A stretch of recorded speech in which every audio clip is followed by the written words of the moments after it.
Hi Capricorn! Welcome po sa Encouraged 8. Ang reading na ito ay para sa entertainment at personal na reflection lamang. So gamitin lamang yung mga mensaheng tutugma sa iyong situation. So tingnan natin Capricorn kung ano ba yung paparating sa buhay mo na hindi mo inaasahan.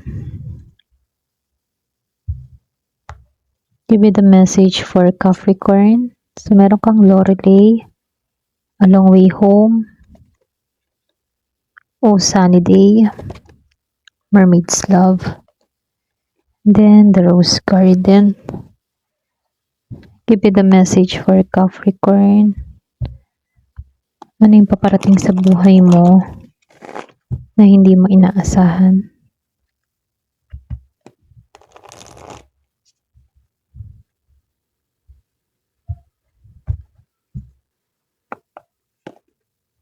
Trust, confidence, sunshine girl,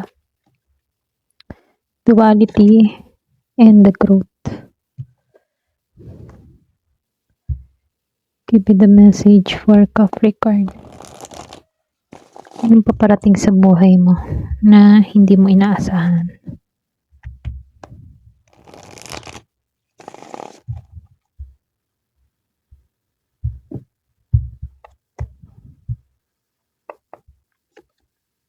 Okay, Knight of Swords, Ace of Pentacles, Ace of Cups, Four of Swords, and the Stars.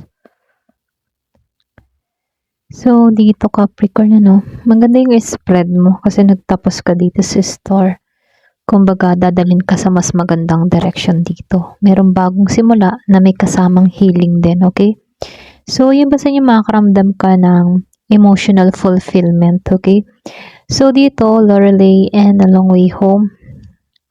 Kumbaga, may energy dito ng pagbabalik sa isang bagay na tunay na mahalaga sa'yo. So, ibig sabihin, pwedeng tao to, lugar, opportunity, or kahit isang version ng sarili mo na matagal nang nawala. Okay? So, yung home energy na ito ay para bang nararamdaman mo dito na dito pala talaga ako nararapat. Okay? Kumbaga dito, para bang meron ka ditong mararamdaman na belong ka dito. Okay? So, dito, lumalabas din dito sa Sunny Day at dito sa Mermaid's Love, Kumbaga, nakikitaan ko dito, ito yung malakas ng romantic energy.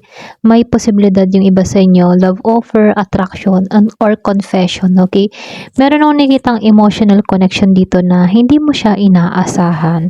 So, nakikitaan ko dito, biglaan ganyong energy mo dito. Pwedeng meron ditong paparating na magandang balita. Meron ditong happy moments, kumbaga celebration to or pwedeng opportunity na magbibigay sa'yo ng excitement, okay? So, dito, lumalabas din dito sa Rose Garden. Yung iba sa inyo, pwedeng isang tao to, okay, na matagal mo nang, alam mo yun, matagal nang may feelings pero hindi palantad. Kumbaga, nakatago. Kumbaga, itong Rose Garden na to, suggest to ng something beautiful na magde-develop, okay? So, nakikitaan ko rin dito, kung lately parang mabigat din at paulit-ulit yung routine mo, meron akong nakikitang bagay na tatanggalin sa'yo, okay? Para bang nasira to at meron panibagong energy na paparating. Kumbaga, patungo ka sa transformation. So, dito, lumalabas itong trust at itong si confident. Pero ang biggest lesson dito sa trust, yung iba sa inyo pwedeng sinasabihan ka dito, magtiwala ka sa sarili mo. Yung bang huwag ka mag-alinlangan sa worth mo dahil lang sa mga nangyari noon, Kumbaga dito, sinasabihan ka dito na ibalik mo yung confident mo dito. Para bang sinasabi sa iyo ng card dito na ito yung time na hindi ka na maghahabol.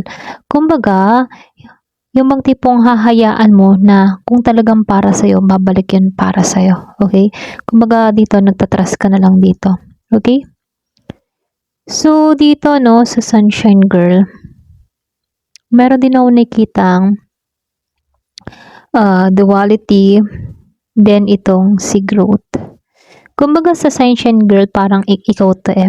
Kumbaga magbibigay ka ng saya or pwede rin magbibigay ka ng ligaya dito sa buhay mo, no? Para bang ikaw magiging ka ng masaya dito, matatapos sa lahat ng mga alalahanin mo. Meron ka ditong makakamit na pagbabago. Kumbaga, nakikitaan ko dito na maaring luminaw lahat-lahat para sa'yo. Okay? Para bang meron ditong happiness, new beginning. Masaya lang yung dating nito. So, nakikitaan ko dito, dalawa kasi yung energy dito. Pwedeng meron kang dalawang pagpipilian na maaaring lumitaw.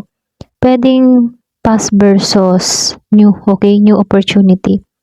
So, nakikitaan ko dito, pwede rin din tong security versus adventure yung iba sa inyo. Kasi dalawang tao to. Pwedeng ikaw in the past at ikaw sa bago ngayon. Ganon. Past and new. Para bang new version mo dito. Past version mo at new version mo. Parang ganon. So, nakikitaan ko dito, mapapansin mo na hindi ka na yung dating Capricorn na madaling mag-settle, okay? Mas mataas ngayon ang standard mo kasi nag-growth ka na dito. Nag-grow, okay? Parang palago ka, paglawak, or pwede rin sabihin na may pag-usbong. Ano? So, nakikitaan ko dito, maganda kasi yung iba sa inyo, maraming pagbabago na mangyayari sa'yo. Kaya lumabas tong Sunshine Girl eh. Para bang magiging kang masaya. Para bang masaya ka sa bagong version mo. Ganon. So, dito sa Knight of Swords at itong si Ace of Pentacles, para bang malaking sorpresa to. Mabilis yung opportunity na paparating. May message, pwede ring offer. So, yung basta nyo pwedeng proposal din to, no? Pagdating sa trabaho, business opportunity, kumbaga, meron ditong bigla ang darating. Kasi dito, itong Knight of Swords, mabilis to eh. Then, sinabayan pa ng Ace of Pentacles. Kumbaga, may potential na maging tangible at long-term tong paparating sa buhay mo. Pwedeng financially stable, trabaho, or pwedeng sabihin na seguridad, okay? So, dito, pagdating naman si Ace of Cups, kasabay ng material opportunity na parating sa'yo, meron ding fresh emotional beginning dito. Kumbaga, pwedeng bagong love to, or pwede rin marirenew mo yung nararamdaman mo, okay? Pwede rin reconciliation, or isang bagay na magpaparamdam sa'yo ulit ng totoong happiness. Kasi, lumabas ng Sunshine Girl eh. Totoong masaya ka dito, no? Magbibigay to ng masaya, okay? Masayang buhay, masayang kaganapan, pagbabago. Kumbaga dito, no, nakikitaan ko din dito sa Four of Swords, interesting to dahil natapos na yung mabilis na energy dito, no. Kumbaga kailangan mo huminto, kailangan mo mag-isip, kailangan mo mag-relax. So dito, huwag ka agad mag-desisyon, ano, dahil excited ka. Kumbaga, observe ka muna dito kasi nandito ka pa sa healing period eh, na kailangan mong tapusin. So, yung iba sa inyo, kung nitong mga nagdaang araw para bang ang bigat-bigat ng energy mo, wala kang pahinga, wala kang tulog. So, ito parating na yung kapahingahan mo. Parating na yung pagiging kalmado, ganon.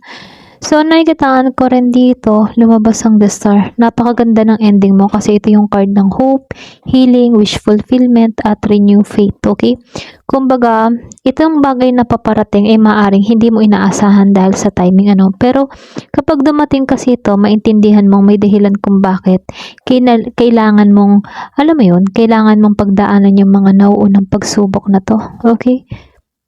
Para bang ngayon mo maintindihan, kaya ako pala naranasan to dahil dito. Dahil ito pala yung para sa akin. Ito pala yung pagkakalob sa akin. So, dito Capricorn, ano, may paparating na new beginning sa'yo. Kumbaga, sabay-sabay pa nga yung potential, love and money and career. So, isang mabilis na communication din yung paparating sa'yo dito sa Knight of Swords, ano. So, nakikitaan ko dito yung mga opportunity, hindi naman to matitrigger, ano. Kumbaga, ang nakikitaan ko dito, yung tipong hindi mo inaasahan pero andyan na pala, okay? Para bang may isip mo na ang imposible pala magiging posible, ganon. Impossible na naging posible, ganon. Kumbaga, meron ditong biglaan na posibleng mangyari sa'yo, okay? So, nakikita ko dito, hindi mo to inasahan, pero bigla ang darating yung opportunity and love offer sa'yo. Then, meron din bigla ang darating na pag-ibig. Yung iba sa inyo, no? So, ito lang nakikita ko. Ayan. Thank you for watching. Love and peace.